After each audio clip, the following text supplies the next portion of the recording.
Hello, hello Ming Engineers! Nakikinig ka na ba sa aming intro? Ayan, Ming kasi nga umiyaw at engineer kasi future engineers kayo. Yan. Yan po. Ituloy na po natin ang ating discussion sa ating refresher, pre-refresher problems. Ang problem daw natin ay series. Ano mga series yan? TV series? K-drama naman ba yan? Kakanood. Yan.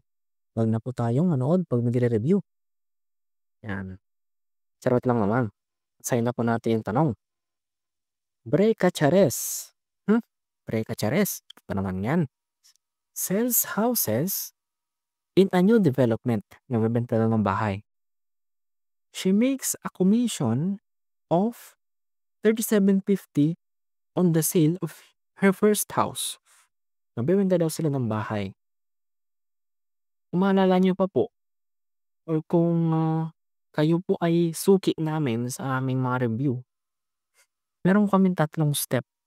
Yeah, tatlong steps kapag nag-a-analyze sa mga word problem. Kung makikita nyo, puro po word problems yung mga kinuha kong mga problem. Una, magbasa. Pangalawa, underline. And pangatlo, drawing. Never ko pong iniwan tong tatlong to. Unconsciously ko na pong ginagawa. Yan. Puro sulat, puro drawing, underline. Yan. Anyways, maraming ebas. Nagbebenta na ng bahay si Brecachares. Babae siya. And dun sa unang sale niya, ang commission niya ay 37.50. Yun ang tanggap niya. And then, to encourage aggressive selling, Miss Cheres' employer promises a 500 pesos increase in commission for each additional household.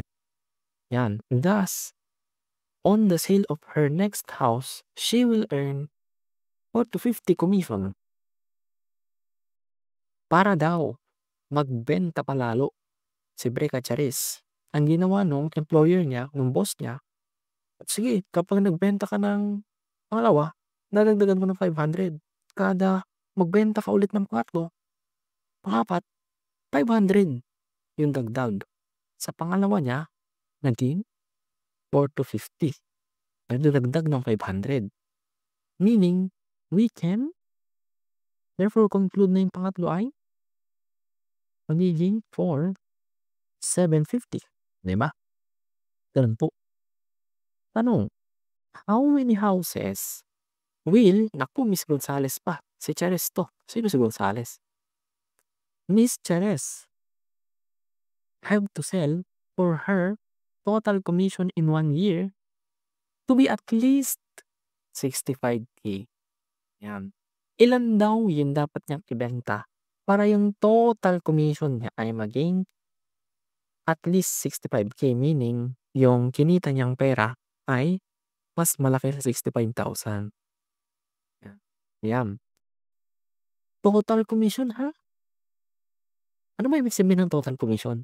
Meaning ba, ano yung, pagkari, nakabenta na siya ng 50 houses. Tapos, ang nabenta niya ay 65,000. Ganun ba yun? Yung commission niya ay naging 65,000. Ganun ba yun? Or, yung total o yung sum ng lahat ng natanggap niyang komisyon simulat sa pool. Siyempre yun. Kaya total lang sinabi. Pag-aadin mo lahat ng commission mula 1, 2, 3 hanggang sa kupinan para maabot mo yung more than 65,000. Nun siya. Ganun po. Ano nating gagawin yun? Pag-aadin mo daw lahat. Luckily, kung nag-i-erase ako, diba? Matagal natin. Merong pattern. Nag-a-add ka ng 500. Ano na kasi yun? Kapag nag-a-add ka ng constant, pag pinag-minus mo yung mga term, merong common difference. Arithmetic sequence. Diba? Pinag-add mo yung bawat term ng arithmetic sequence kasi total commission. Arithmetic series. Ba? Kaya series yung ating topic. Meaning, mula 1 hanggang hindi ko alam, hanggang X, kailangan more than 65,000. Actually, pwede na natin i-back solve to. Pili-pili ka na lang dyan sa mga choices. Kung saan dyan yung magiging at least 65,000. Pero delikado pa rin yun. Diba? Paano kung medyo malalayo sila? Pwede. Pwede. Yung mas malapit sa 65,000 yung kunin mo. Siyempre. Pero siyempre, huwag tayo mag-back solve. Kasi wala naman mga back solve. Pagdating sa board exam, try natin gamitin yung mga techniques na alam natin. Dito, mag-caltech na lang tayo. Pagdating sa arithmetic sequence, sulat natin formula. AN is equal to A1 plus N minus 1 times D. Kung further natin siyang i-simplify, magiging A1 plus N times D minus D. Define naman itong D mo, yung N yung bago-bago. Magiging A sub N, then A1 minus D plus N times D. Gawin natin D times N plus A1 minus D AN. Yan.